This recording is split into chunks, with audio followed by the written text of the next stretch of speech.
Hi, I'm Mary, a librarian and book reviewer with a focus on stories written for kids, tweens, and teens. Today I get to share with you this book called You Are a Honey Bee, written by Laurie Ann Thompson and illustrated by Jay Fleck. In this story, you become a honeybee, and from the day you're born, you start doing all the things to help support the hive, from cleaning your room to feeding the babies, and finally to going out and foraging for food yourself. So, throughout the story, readers learn all about the various steps that a honeybee goes through in its life, and there's opportunity for kids to join in the fun as well. So the book is designed for young readers, and it's also designed to be interactive. So on each page you see images of children behaving the same way as the honeybee in the narrative. So opportunities to get up and move around and explore and learn through their bodies as they are going through the book.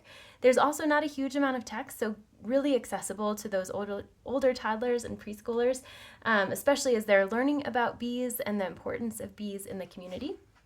And as you're reading through the book, the bees get older, and as the bees get older, they have different tasks in the hive. So while it is accessible and written in a way that young children will understand, it really gives a high-level overview of what bees do. And for readers who are not familiar with bees, even grown-ups, there's something to learn in the pages of this book. At the end, there's a huge number of resources, including a glossary, more details about bees, and ways that you can support bees in the world and why they're important. So there's lots of extension activities possible with this book. You'll want to read it over and over again as readers are getting older, as they're getting as the movements are getting easier for them.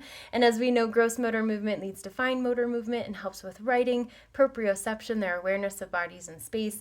So there's really great connections to make with this book, not only from the STEM perspective, but also from that physiological perspective as well.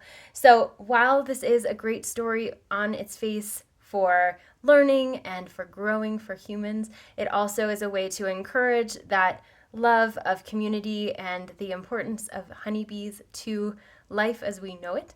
So for a new generation, it's a great way to connect them to bees in a way that is not scary, and also that will inspire them to help protect these creatures as they get older.